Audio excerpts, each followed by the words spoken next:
Hi everyone, welcome back to my channel. आज हम discuss करेंगे मुस्लिम लॉ के अंडर में ऑप्शन ऑफ प्यूबर्टी या खैरुल बुलूग के टॉपिक को। हम कवर कर चुके हैं ऑलरेडी, मैरिज के एक टॉपिक को कवर कर चुके हैं और हमने मुस्लिम लॉ के बैकग्राउंड को कवर कर लिया। हिस्टोरिकल बैकग्राउंड जो था वो भी हम कवर कर चुके हैं। दोनों ही टॉपिक इम्पॉर्टेंट हैं, चाहे आप जुडिशरी के लिए अपियर होने चाह रहे हो किसी भी स्टेट के लिए, उसमें वो एक टॉपिक है। और जो स्टूडेंट्स एलएलबी कर रहे हैं उनका भी ये एक सब्जेक्ट है कोर्स का। तो जिन लोगों ने वीडियो नहीं देखी है वो चैनल पर जाकर वीडियो ज़रूर देख लें। और अभी जो लोग चैनल पर नए हैं, जो लोग वीडियो देख रहे हैं, तो वो लोग चैनल को ज़रूर सब्सक्राइब कर लें कि उनकी आने वाली कोई भी वीडियो मिस ना हो। ये सीरीज़ है, सभी टॉपिक सभी सब्जेक्ट हम कवर करेंगे। अब बात कर लें अकल खैरुल बुलूग या फिर ऑप्शन ऑफ प्यूबर्टी क्या। खैरुल बुलूग या फिर ऑप्शन ऑफ प्यूबर्टी, इसमें क्या है कि अगर कोई मुस्लिम बच्चा जो है, अगर उसकी शादी उसके गार्जियन द्वारा कर दी गई है जिस वक्त वो माइनर था, छोटा था, तो जब वो बालिग होता है यानी कि एज ऑफ प्यूबर्टी तक पहुंचता है, तो उसके पास एक ऑप्शन होता है, राइट होता है कि चाहे तो वो उस शादी को कैंसिल कर सकता है। तो इसी अधिकार को जो उसको मिलता है एज ऑफ प्यूबर्टी अटेन करने पर, तो उसको बोलते हैं ऑप्शन ऑफ प्यूबर्टी या फिर खैरुल बुलूग। अब ये जो एज है जिसको हम बोलते हैं बालिग हो जाना, अब ये हमारी कंट्री में, इंडिया में क्या है कि 18 साल मानी गई है कि 18 साल का जो बच्चा है तो वो माइनर से ऊपर पहुंच जाता है। तो अडल्ट की कैटेगरी में हम उसको कर सकते हैं, कैटेगराइज कर सकते हैं। अब ये जो 18 साल है, ये 18 साल डिसाइड करना कोई साइंटिफिक नहीं है, साइंटिफिकली नहीं है कि 18 साल एज हो गई है तो बालिग हो गया है, या फिर जो है उसकी जो शादी करने के लिए अब वो बिल्कुल सही एज है। ये हम लोगों ने आपस में बैठ के डिसाइड किया है। और साइंटिफिक पॉइंट ऑफ व्यू से अगर एज ऑफ प्यूबर्टी की बात करें तो वो अलग अलग, वो वेरी कर सकती है। 9 से 13, 9 से 14, ये जो एज होती है यही एज ऑफ प्यूबर्टी होती है। मतलब कि जिस वक्त पे वो जो है कैपेबल हो जाए सेक्सुअल रिप्रोडक्शन के लिए, और चाहे वो लड़का हो चाहे वो लड़की हो, उसको एज ऑफ प्यूबर्टी बोला जाता है। अब ज़रूरी नहीं है जो इंडिया के अंदर एज ऑफ प्यूबर्टी है वही एज ऑफ प्यूबर्टी जो है वो यूएस के अंदर हो और इंडिया के अंदर जो है वो लेट आती हो। अब ये डिपेंड करता है अलग अलग फैक्टर्स पे, डिपेंड करता है कि कितनी जल्दी जो है बच्चे इस चीज़ को एक्सेस कर लेते हैं, कितनी जल्दी वो इन चीज़ों से अवेयर हो जाते हैं। जितनी जल्दी वो इन चीज़ों से अवेयर होंगे उतनी ही जल्दी जो है वो उनकी एज ऑफ प्यूबर्टी अटेन कर लेते हैं वो लोग। तो ये हर जगह पे जो है ये अलग अलग है एज ऑफ प्यूबर्टी जो है। और कई जगह पे क्या होता है कि लड़कियों की एज ऑफ प्यूबर्टी है बहुत कम एज में आ जाती है, और कई स्टेज पे क्या है कि वो बहुत लेट या फिर थोड़ा जो एक एग्जैक्ट टाइम है 9 साल 10 साल उस एज में आ जाता है। और साइंटिफिकली ये जो है एक्यूरेट नहीं हो सकती है बिल्कुल भी। और हमने डिसाइड कर लिया है अपने कन्वीनियंट के लिए कि ठीक है, जो शादी की जो उम्र है तो वो हम 18 साल मान लिया है। अब 13-16 साल की एज में क्या होता है कि लड़का भी और लड़की भी एज ऑफ प्यूबर्टी पर पहुंच जाता है, लेकिन हम शादी नहीं करा सकते हैं उस एज में। अब क्यों नहीं करा सकते? क्योंकि शादी कराना जो है एक बहुत बड़ी जिम्मेदारी है, बहुत सारी ड्यूटीज़ होती है शादी में, तो जो बच्चे हैं वो जो है नहीं निभा पाएंगे उस चीज़ को। तो इसलिए हमने अपने लिए जो है वो डिसाइड कर लिया कि ठीक है, एज ऑफ 18 जो है उस जगह जाके बच्चों को थोड़ी समझ आती है, वो शायद थोड़ी रिस्पॉन्सिबिलिटी बियर कर लें। अब क्या असर पड़ता है इस चीज़ का, जो जितना जो हमने जो कंसीडर किया है 18 ईयर एज जो है या कुछ भी एज जो हमने कंसीडर किया है, अब इसका जो एक ड्रॉबैक है वो क्या है कि इस एज तक जो है वो लड़का या लड़की जो है वो कई रिलेशनशिप में आ चुका होता है। अब मुस्लिम लॉ में क्या है, एज ऑफ प्यूबर्टी जो है सिर्फ बायोलॉजिकल डिपेंड करता है कि लड़का या लड़की जो है जब भी वो बालिग हो जाए, जब भी वो रिप्रोडक्शन के लिए उनकी बॉडी जो है बिल्कुल रेडी हो, तो उसको एज ऑफ प्यूबर्टी मान लिया गया है। अब कुछ फिलोसफर्स की बात करें तो उन्होंने क्या कहा है कि एक ऑर्डिनरी रूल जो है, एक बच्चा खुद से अपनी शादी नहीं कर सकता है अगर वो एज ऑफ प्यूबर्टी में नहीं पहुंचा है। लेकिन मुस्लिम लॉ के अंडर में ये छूट है कि अगर वो माइनर है तो उसके पेरेंट्स जो है उसकी शादी करा सकते हैं। लेकिन इसमें शर्त है, अगर आपने माइनर की शादी करा दी जिस वक्त वो एज ऑफ प्यूबर्टी पे पहुंचेगा अब, तो उसके पास ये अधिकार होगा कि वो चाहे तो उस शादी को अपनी कैंसिल कर सकता है। अब 3 stages of man and women life, आदमी और औरत, एक बच्चे की हम बात कर रहे हैं तो उसकी एज को 3 कैटेगरी में जो है बांट लिया गया है। अब ये कैटेगरी कौन कौन सी है? फर्स्ट है सगीर, यानी कि एज बिलो 7 साल से छोटा बच्चा, जहाँ पे अगर मैरिज होती है तो मैरिज कंप्लीटली वॉइड मानी जाएगी, उसको जो है कंसिडर नहीं किया जाएगा, वो एब इनिशियो कंसिडर हो जाएगी।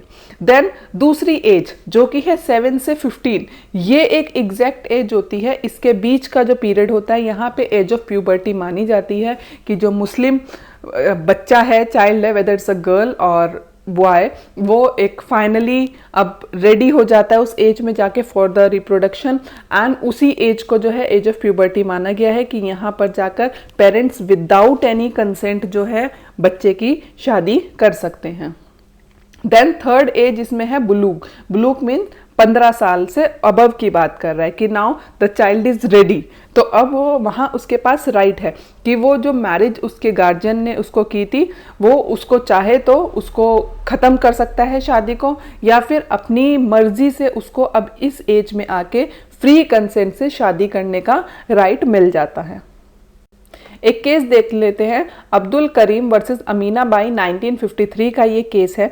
इस केस में क्या कहा गया है कि option of repudiation given to the wife is based on the principle repeatedly emphasizing the Quran, यानी कि जो वाइफ को जो राइट दिया गया है उस शादी को रेप्यूडिएशन के लिए, उस शादी को कैंसिल करने के लिए, वो होली डिपेंड करता है कुरान के ऊपर। जो कुरान में लिखा गया है उसी के बेसिस पे जो है एक वाइफ अपनी जो शादी है उसको कैंसिल करने का राइट रखती है।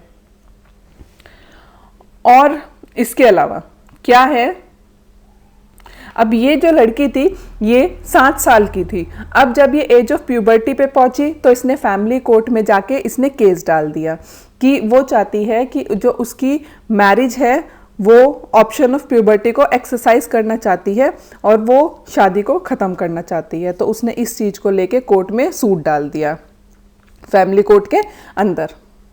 तो उसके बाद क्या होता है, उस लड़की को डिवोर्स की डिग्री ग्रांट कर दी गई है, मिल गई कि उसको ये जो राइट है ये उस राइट को एक्सरसाइज कर सकती है। अब कुछ शर्तें हैं, क्या शर्तें हैं? जो शादी है वो तब हुई होनी चाहिए जब वो लड़की जो थी वो माइनर थी। अभी अब चाहे लड़के की बात करें चाहे लड़की, अभी लड़की की बात कर रहे हैं क्योंकि जो है हम डिवोर्स की बात कर रहे हैं, तो वो लड़की माइनर थी जिस वक्त उसकी शादी की गई। फिर अब जब इस राइट का अधिकार जो है वो एक्सरसाइज कर रही है तो अब उसकी एज जो है 15 साल से 18 साल के बीच में होनी चाहिए, यानी कि एज ऑफ प्यूबर्टी होनी चाहिए। अब इसकी एक सीमा है कि अब वो 18 साल की अगर हो जाती है तो वो इस राइट को एक्सरसाइज नहीं कर सकती है। 15 साल से 18 के बीच में ही उसको करना होगा जितनी जल्दी चाहे, क्योंकि फिर अगर 18 तक करे तो वो 18 तक क्या कर रही थी, उसने पहले क्यों नहीं उसको जो है कैंसिल किया। अब जब वो बालिग हो गई है और बालिग होने के बाद यानी कि जिस वक्त एज ऑफ प्यूबर्टी में वो पहुंच गई उस वक्त अगर सेक्सुअल इंटरकोर्स हुआ होगा, कंज्यूमेट हुई होगी मैरिज, तो फिर किसी भी हाल में जो है उस जो लड़की है वो ऑप्शन ऑफ प्यूबर्टी का इस्तेमाल नहीं कर सकती है और उसकी जो शादी है वो उसके गार्जियन द्वारा की गई हो। अगर और दूसरी, अगर जो कंज्यूमेट है sexual intercourse before age of puberty हुआ है तो इसको कंसिडर नहीं किया जाएगा। तो ये सब जो बातें हैं ये बहुत इंपॉर्टेंट थी जो इस केस में बताई गई थी। आप लोगों को ये केस अपनी बुक में लिख लीजिए और इसको ध्यान से पढ़िए, और जब भी LLB में या जुडिशरी में आए तो आप इसको ज़रूर लिखिएगा। फिर अब लड़के के लिए बात करते हैं। लड़का भी अपना एज ऑफ प्यूबर्टी में पहुंचने के बाद ही इसको इस्तेमाल कर सकता है, लेकिन लड़के के साथ जो है वो कोई कंडीशन नहीं है कि वो 15 से 18 साल के बीच ही जो है इस ऑप्शन को ऑप्शन को एक्सरसाइज करे। उसके पास हमेशा ये राइट रहेगा जब तक कि वो इस शादी को कंफर्म ना कर दे। अब कंफर्म कैसे होगी? या तो वो डोर दे दे, मेहर दे दे, या फिर वो सेक्सुअल इंटरकोर्स कर ले। अगर वो दोनों में से कोई एक चीज एक्सरसाइज करता है तो ये मान लिया जाएगा कि जो शादी है वो उसने जो है कंप्लीट की है। और अगर जो सूट है फैमिली कोर्ट के अंदर में डाल दिया है लड़की ने, और लड़की ने ये कहा कि जो मैं माइनर थी उस वक्त मेरी शादी की गई थी और मैं अब एज ऑफ प्यूबर्टी पे पहुंच गई हूँ, तो जब तक सूट पेंडिंग है तब तक उनकी शादी जो है वो एग्जिस्ट करेगी। और अगर जो है कि एक उनमें से चला जाता है तो उनकी शादी जो है वो एग्जिस्ट करेगी। वो वहाँ पे उसको जो भी पीरियड होगा उसको वो फुलफिल करना पड़ेगा उसके बाद। Then there must be consummated with the wife consent and moreover all necessary facts should be proved by the husband to satisfy the court। और यहाँ पे husband को हर necessary fact जो है वो prove करने पड़ेंगे कोर्ट में कि जो भी उसकी मैरिजेस से रिलेटेड थे। अब यहाँ पर जो कोर्ट है वो हमेशा जो है फीमेल के फेवर में रहेगी, हस्बैंड को अपनी साइड से प्रूव करना पड़ेगा। अब फीमेल के केस में कब ये जो राइट है ये कैंसिल हो जाता है? The right is also lost in the case of female on attaining puberty, यानी कि जब वो एज ऑफ प्यूबर्टी पे पहुंच जाती है और उसको इन्फॉर्म किया जाता है, उसको बता दिया जाता है कि तुम्हारे पास ये जो है अधिकार है, तुम चाहो तो वो शादी को कैंसिल कर सकती हो। लेकिन वो क्या करती है? वो उस शादी को कैंसिल नहीं करती है, वो शादी को नहीं कैंसिल करती है बताने के बाद भी। तो यहाँ पर जो है एज अ वाइफ उसका राइट जो है एग्जिस्ट करेगा और अब वो जो है ऑप्शन ऑफ प्यूबर्टी को एक्सरसाइज नहीं कर सकती हैं। अब यहाँ तक हमने आपको बहुत अच्छे से एक्सप्लेन कर दिया कि ऑप्शन ऑफ प्यूबर्टी या फिर खैरुल बुलूग जो है वो क्या चीज़ है। अब ये अगर मेंस में लिखने के लिए आता है तो जितना कंटेंट हमने आपको वीडियो में दिया ये सफिशिएंट है। आप चाहे तो ये नोट्स में कॉपी कर लीजिए, आपके पास इनफ कंटेंट है, यही आप इसी को लिख सकते हैं।